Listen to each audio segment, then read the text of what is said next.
Hello everyone, welcome to my YouTube channel. तो आज हम स्टार्ट करने वाले हैं chapter number 4, history of modern India का, the structure of government and the economic policy of the British empire in India.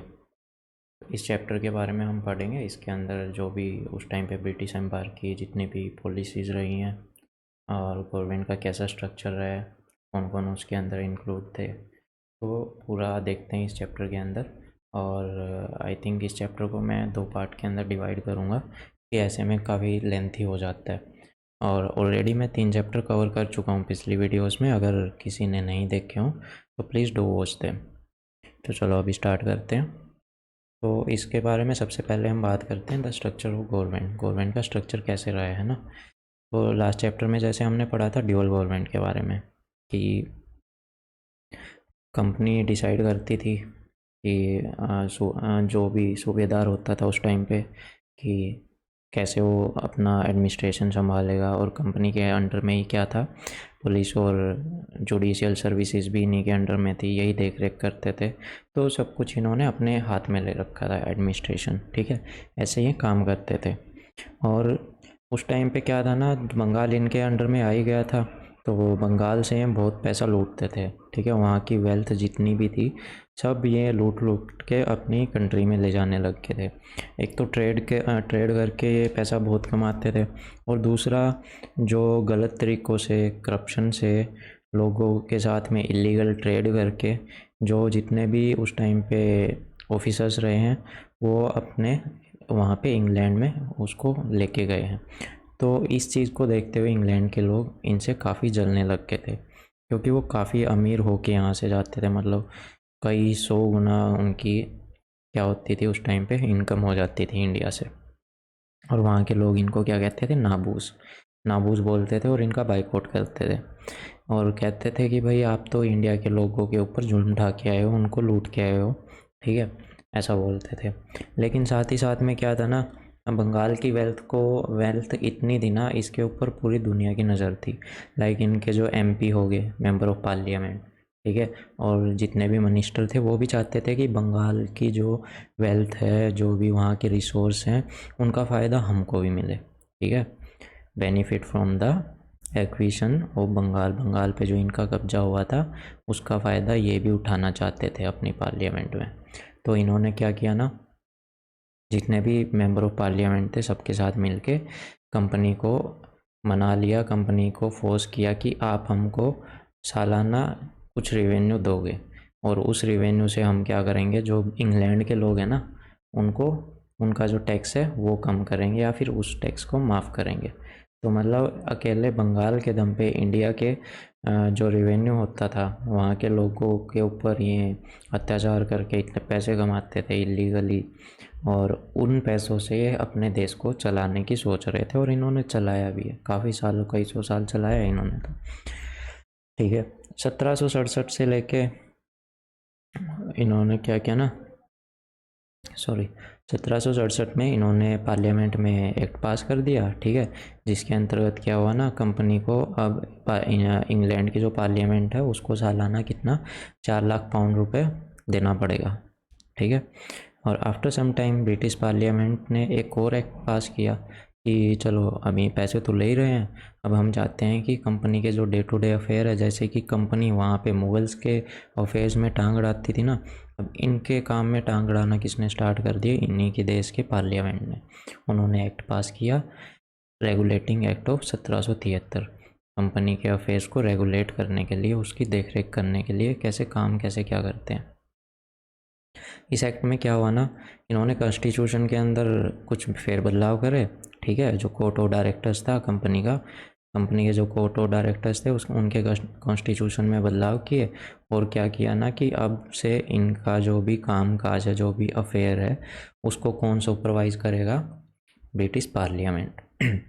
लेकिन company के जितने भी ऑफिसर्स थे वो काफ़ी तेज़ थे, ठीक है, वो लूप होल ढूंढ ही लेते थे कि भाई कैसे करके हमको यहाँ पे अपने पैसे वैसे कमाने हैं, अपने ट्रेड को चालू रखना है।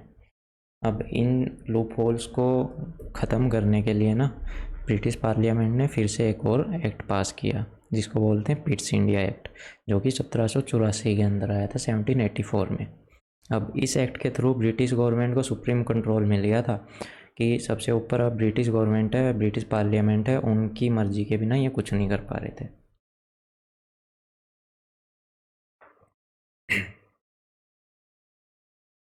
तो इस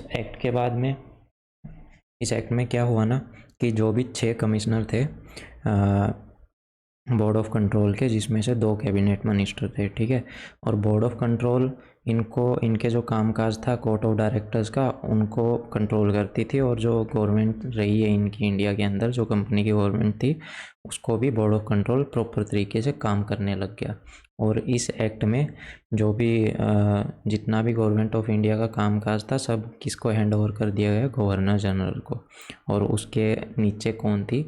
3 मिनिस्टर्स की काउंसिल थी, ठीक है। अब अगर गवर्नर जनरल को कोई काम करवाना है, कोई भी लॉ पास करना है, कोई भी एक्ट पास करना है, तो इनकी परमिशन के बिना वो नहीं कर सकता था। अब 3 में से गवर्नर जनरल को अगर एक की भी परमिशन मिल जाती तो वो अपना एक्ट कोई भी पास कर सकता है। तो ये था उसमें। और ऊपर से east India company become the instrument of British national policy in India. East India company के थ्रू अब ब्रिटिश गवर्नमेंट इंडिया के अंदर अपनी पॉलिसीज़ बनानी स्टार्ट करती थी, ठीक है।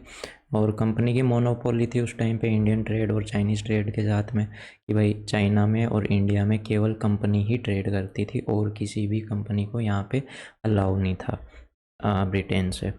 तो फिर ब्रिटिश पार्लियामेंट ने चार्टर एक्ट 1813 पास कर दिया 1830।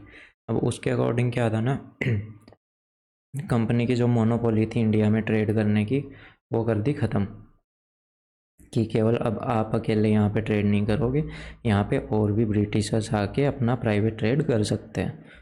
और लेकिन जो ट्रेड इन टी और ट्रेड विद चाइना, चाइना के साथ केवल और केवल कंपनी ही ट्रेड करेगी, ये अभी भी इनकी मोनोपोली रही। और जो भी चाय के अंदर जो भी ट्रेड रहता था वो भी कंपनी का एक्सक्लूसिव राइट था उस समय तक, 1813 तक तो, ठीक है। और the government and the revenue of India continue to be in the hand of company. जो भी रेवेन्यू जनरेट होता था, बंगाल का हो गया, जो भी अदर प्रोविंसेस थी उनका जितना भी रेवेन्यू हो गया, और जो गवर्नमेंट थी उस टाइम पे इंडिया की, उस पे भी अभी किसका हाथ रहा है, मतलब किसके अंडर में थी वो? अभी भी कंपनी के अंडर में ही थी। कंपनी ही अपॉइंट करती थी अपने ऑफिशियल्स अभी भी इंडिया के अंदर 1813 तक। फिर बात करते हैं चार्टर एक्ट ऑफ 1833। तो अभी जो ब्रिटिश पार्लियामेंट थी उनकी भी ग्रेड बढ़ती गई, ठीक है। तो वो भी मौका ढूंढने लग गए कि अब इनसे और चीज़ें हम कैसे हटेंगे, कैसे निकालेंगे। तो उन्होंने 1833 का चार्टर एक्ट पास कर दिया।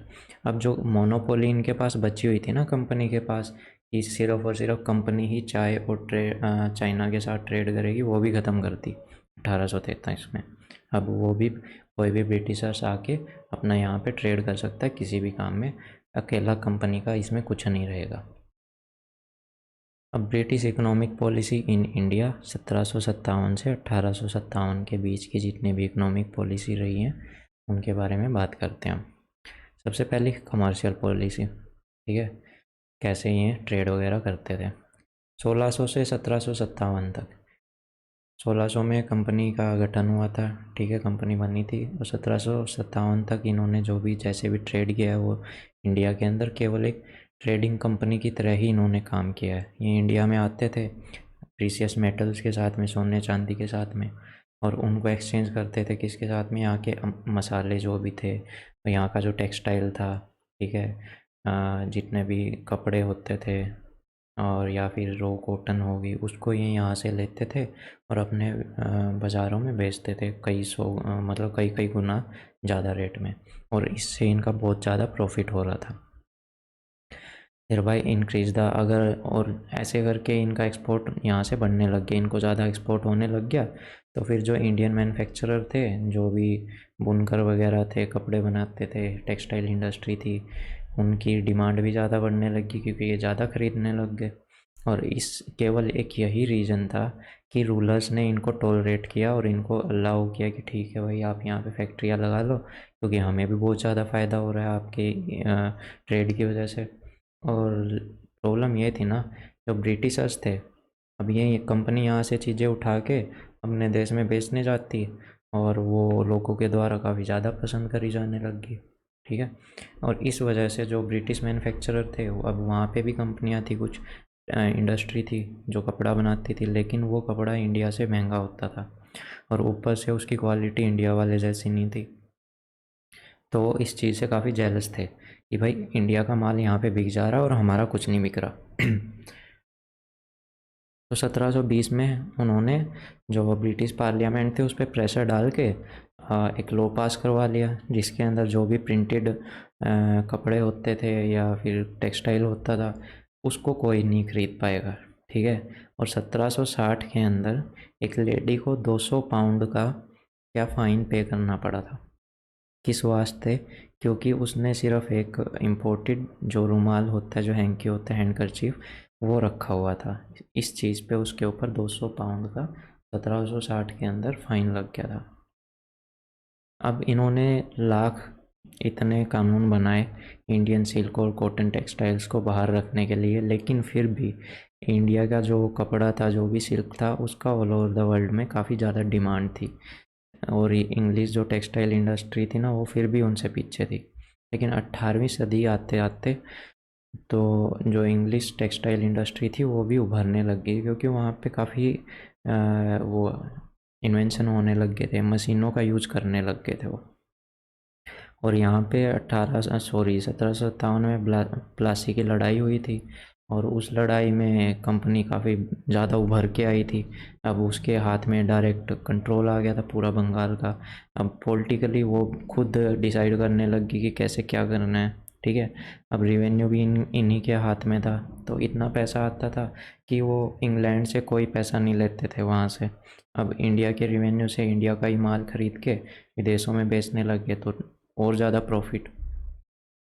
और कंपनी इतनी पावरफुल हो गई थी तो कि जो भी व्यूवर्स थे बंगाल में, जितने भी बुनकर थे, उनको फोर्स करती थी सस्ते दामों पे कपड़ा बेचने को। अब और तो कोई ऑप्शन था नहीं, तो उनको सस्ते दामों पे ही, अपने इनके मनमाने दामों पे ही सामान वो कंपनी को बेचने लग गई। और कंपनी साथ ही साथ में जितने भी लोग थे उनको काफ़ी कम रेट पे काम पे रखने लग गई थी अपनी कंपनी के अंदर। ठीक है। और जो व्यूअर्स थे, जब उनको रॉ कॉटन की ज़रूरत पड़ेगी, अगर वो कपड़ा वगैरह बुनेंगे, टेक्सटाइल इंडस्ट्री को भी ज़रूरत पड़ेगी, तो ये सारी कॉटन को खुद खरीद लेते थे और फिर उसको मनमाने दाम पे बेचते थे उनको। तो इस वजह से जो व्यूअर्स थे, जितने भी बुनकर थे, उनका दोनों तरफ से नुकसान होता जा रहा था। एक तो वो हैवी रेट के अंदर क्या खरीद रहे थे, कॉटन, और ऊपर से मनमाने दाम पे, बेशक चाहे उनको कितना भी लॉस हो रहा हो, मनमाने दाम पे अंग्रेज़ उनसे ये अपने इनके जो भी कपड़े वगैरह थे, टेक्सटाइल थे, उनको ख़रीद रहा था। ब्रिटिश इंडस्ट्री धीरे धीरे काफ़ी डेवलप हो गई और बहुत जल्दी बहुत ज़्यादा एक्सपेंड हो गई। किस बेसिस पे? मॉडर्न इंडस्ट्री पे, मॉडर्न मशीनों का वहाँ पे आविष्कार हुआ। ठीक है। फैक्ट्री हुई, वहाँ पे उद्योगपति आ गए कि भाई पैसा कितना भी ले लो और कंपनियाँ वगैरह लगाओ। तो इस करके वहाँ की जो भी इंडस्ट्री है काफ़ी ज़्यादा डेवलप हो गई थी। और किस वजह से ये हुई? क्योंकि एक तो Britain had come to capture and monopolise many foreign markets by the means of war and colonialism. अब ब्रिटेन ने क्या किया ना, आसपास के जितने भी देश थे, ठीक है, हर जगह इन्होंने लड़ाइयाँ स्टार्ट कर रखी थी, हर जगह इनका वर्चस्व था, हर जगह इन्होंने कैप्चर कर रखा था जितना भी मार्केट था। तो हर जगह इन्हीं का दबदबा था, तो पैसे वैसे की इनके पास कोई कमी नहीं थी, रेवेन्यू की इनके पास कोई कमी नहीं थी। ठीक है। सफिशिएंट कैपिटल, ये पैसों की कोई कमी नहीं थी इन्वेस्टमेंट करने के लिए नई मशीनों में। जितनी भी नई मशीनें थी, ये बेधड़ल्ले से पैसा उसमें लगाते थे। और तीसरी बात, rapid increase in population made the need of growing industry, की जो डिमांड थी ना कि भाई सस्ता लेबर चाहिए इंडस्ट्री को, तो पॉपुलेशन ब्रिटेन की एकदम से 1740 से मतलब 50 साल के अंदर ही डबल हो गई थी। क्यों? क्योंकि बेटर लिविंग कंडीशन थी, पैसा था, तो अच्छी एजुकेशन थी, अच्छी लिविंग कंडीशन थी, हॉस्पिटल वगैरह भी हर तरह की सुख सुविधा थी। तो इस वजह से इनकी पॉपुलेशन काफ़ी जल्दी इंक्रीज़ हो गई, जिसकी वजह से इनके पास सस्ती लेबर आ गई। ठीक है, सस्ती लेबर के साथ में इंडस्ट्री को भी बूम मिल गया, वो भी काफ़ी ज़्यादा एकदम से एक्सपेंड करने लग गई। दूसरा फोर्थ जो था पॉइंट था, British had a government which were under the influence of commercial and manufacturing interests. तो जो वहाँ की गवर्नमेंट थी ना, वो किसके इन्फ्लुएंस में थी किसकी ज़्यादा बातें मानती थी? जो वहाँ की